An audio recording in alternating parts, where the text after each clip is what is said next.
Deməli, nədən danışırdıq? Hikmətin fəzilətindən. Hikmətin fəziləti Abbasqulu Ağa Bakıxanovun Mənzum hekayəsidir. Gördüyünüz kimi, hansı janrdadır desə, deyəcək ki, hekayə janrındadır. Hansı növdə yazılıbdır desə, deyəcək ki, hansı növdədir? Təbii ki, hekayə janrı epik növə aiddir. Və mənzum şəkildə yazılıbdır, nəzmlə yazılıbdır. Baxaq görək nədən danışılır. Qədim bir kitabda verilmiş xəbər, İranda bir hakim varmış mötəbər. Yenə deyirəm, həkim dedikdə burada peşə olaraq həkimliyi nəzərdə tutulmur. Alim, çox bilən insana deyilir və bu harda yaşayırmış? İranda. Ümidi yox ikən onun sabaha belə bir sifariş göndərdi şaha. Deməli, şaha belə bir vəsiyyət göndərir. Görə nə göndərir?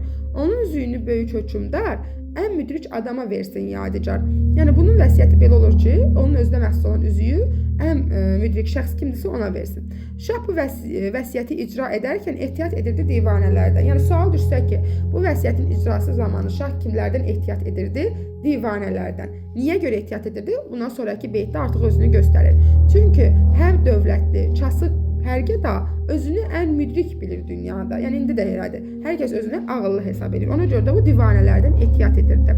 Nəhayət, hamını çağırtdırdı şah. Onları məktəbdən eylədi agah. Yəni, hər kəsi yığır saraya və onlara bu söhbəti xəbərdar edir. Görək nə deyir? Deyir ki, dedi, 3 suala istərəm cavab. Kim daha düzdürsə, olsun intihab.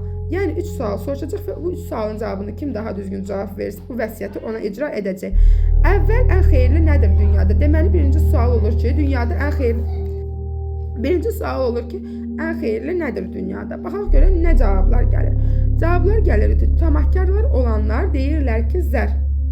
Vergi toplayanlar deyirlər xərac. Tacirlər isə deyirlər ki, alver və rəvac. Gördüyünüz kimi birinci sualda biz 3 tipli insanın verdiyi cavabla tanış olacaq. Digər suallarda isə bu yoxdur. Yalnız birinci sualda özünü göstərir. İndi görək burada nə baş verir. Şah dedi, uzaqdır bunlar mətləbdən, orada bir qoca durmuşdu həmən. Söylədi, hər şeydən xeyirli hünər. Hünərsiz heç bir şey olmaz müyəssər. Deməli, qocanın cavabı nə oldu? Hünər. Biz və gördük ki, bu əsərdə birinci sualımız, yəni ən xeyirli olan sualın cavabı nə imiş? Hünər imiş. Sonra görək növbəti nə baş verir.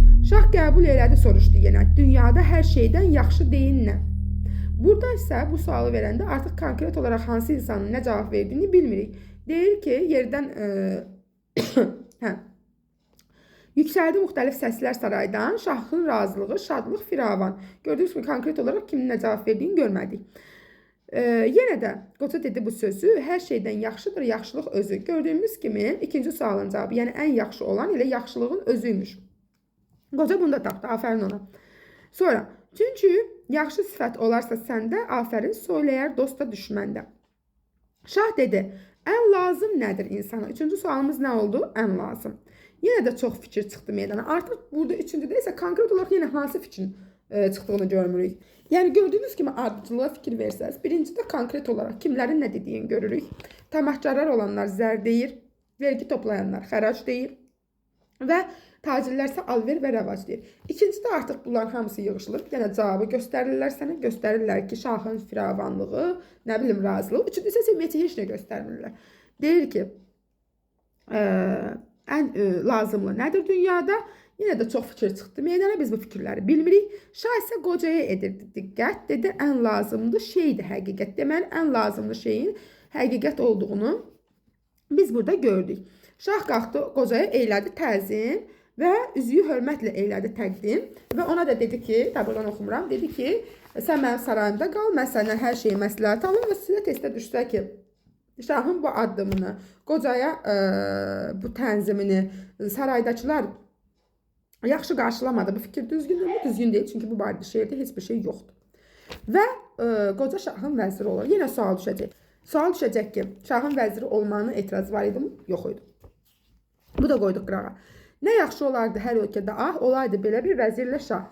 Ey Qüdsi, gördüyünüz kimi artıq burada Bakıxanov özünə müraciət edir və burada öz təxəllüsü ilə müraciət edir. Təxəllüsü də Qüdsi idi. Bu da sizin Hikmətin fəziləti əsəri. Bununla bağlı bir problemimiz varmı? Yenə deyirəm, epik növdədir, hekayə janrındadır, nəzmlə yazılıbdır, təhkiyə üsulundan istifadə edibdir. Burada nəzmlə yazılıb deyə götürüb ora deməyin ki, tərənnümdür, təhkiyədir. Yaxşı.